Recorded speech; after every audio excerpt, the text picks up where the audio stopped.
आईचं आणि तिच्या बाळाचं, त्यांच्या लेकरांचं जे नातं असतं तसंच नातं ईश्वराचं म्हणजे देवाचं आणि त्याच्या भक्तांचं असतं.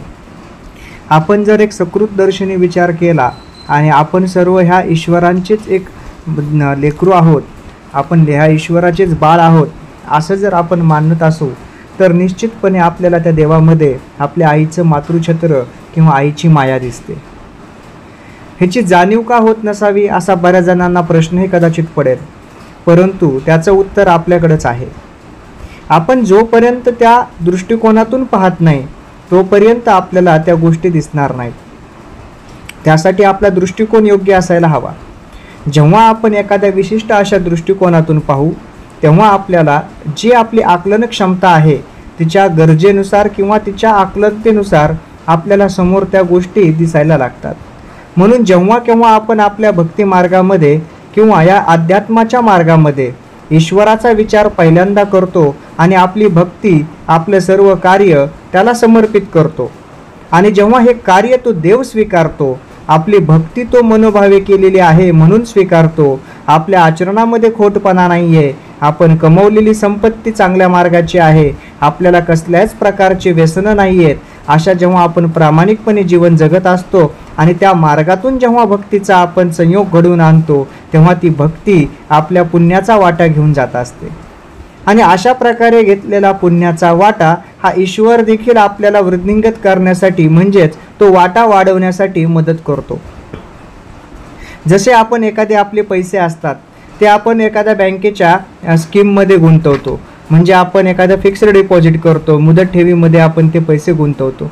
जेव्हा आपण ते पैसे मुदत ठेवीमध्ये गुंतवतो त्यावेळेस आपल्याला एक ठराविक मुदत दिलेली असते आणि त्या मुदतीमध्ये जर आपण ते पैसे गुंतवले तोपर्यंत जर ते पैसे आपण नाही काढून घेतले तर त्या पैशांवर आपल्याला ठरल्याप्रमाणे व्याज मिळतं आणि ती रक्कम मोठी होते. अशाच प्रकारचं आपल्याला ह्या भक्ती मार्गामध्ये होतं. आपण जेव्हा एखादी भक्तीचं कार्य करत राहतो आणि त्या कार्यामध्ये आपण जेव्हा वाढ करत राहतो, चांगल्या मनानं करतो, तेव्हा त्या कार्याचं फळ म्हणून आपल्याला पुण्यरूपी व्याज मिळतं आणि हे व्याज कधीही न संपणार आहे. पैशाचं व्याज संपून जाईल, पैसा खर्च होऊन जाईल, परंतु हे व्याज मात्र आपलं अविरतपणे सुरू राहील. संत तुकाराम महाराज हे सांगताना एक माता म्हणजे आई आणि तिचं लेकरू यांचं नातं कसं आहे याबद्दल भाष्य करतात. ते अभंगामध्ये म्हणतात, करावे गोमटे बाळा माते ते उमटे, आपुलिया जीवाहुनी असे वाल्ले ते जननी, वियोग तो तिस त्याच्या उपचार ते विष, तुका म्हणे पाये डोळा सुखाचे त्या नाये.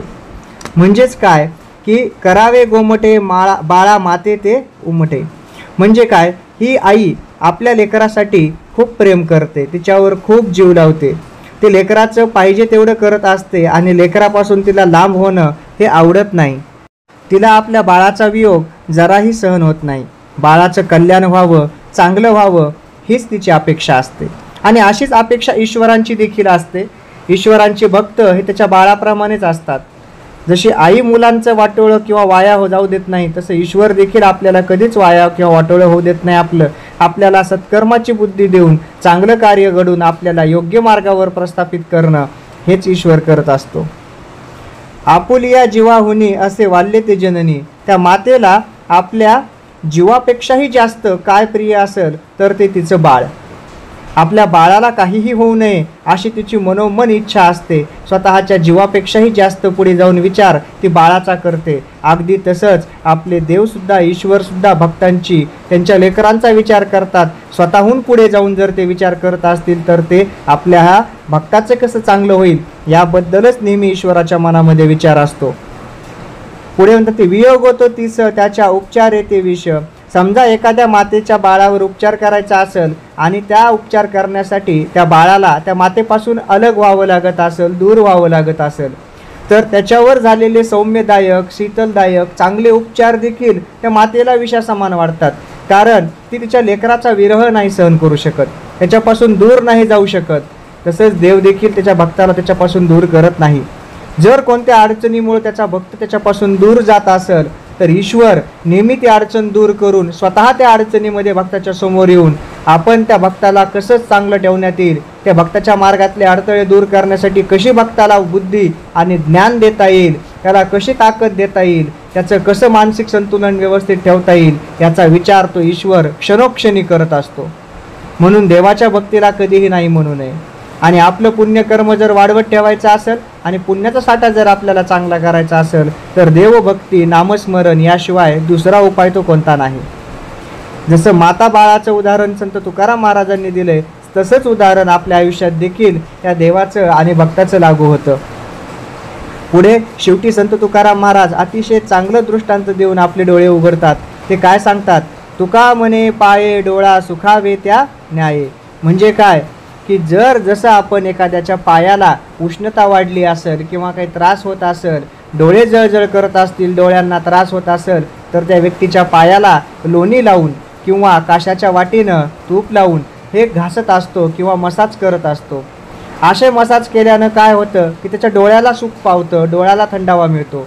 म्हणजे जर तळपाये घासले तर डोळ्याला वरी थंडावा मिळतो. अशाच प्रकारचं माता बाळाचं नातं असतं. ते दिसत नाही, एक कोपरा असतो, परंतु त्याचा त्रास मात्र दुसऱ्या कोपऱ्याला होतो. आणि जर दुसऱ्या कोपऱ्याला आनंद झाला तर तेवढाच आनंद, त्याच्यापेक्षा जास्त आनंद हा त्या दुसऱ्या कोपऱ्याला होत असतो. असंच ईश्वर असतो. आपल्याला वाटतं की माझा डोळा दुखतोय आणि ईश्वर आमच्या पायाला का हे करतोय, का आमच्या पायाची मसाज करायला सांगतोय, तर ईश्वराचं कार्यच तसं असतं. ते लवकर आपल्याला समजत नाही. ईश्वर म्हणतो की तुझ्या डोळ्याला आराम पाहिजे असेल तर तुझ्या पायाला मसाज करावा लागेल. आणि आपल्याला तो लवकर न ओळखता आल्यामुळं आपण देव नाही असा कांगावा करतो. तर योग्य क्षणी जर आपण आपली बुद्धी वापरली आणि आपला भक्ती मार्ग जर चालू ठेवला तर निश्चितपणे आपल्याला या देवाच्या सर्व लीला स्पष्टपणे दिसून येतील. जय जय रामकृष्ण हरी. आईचं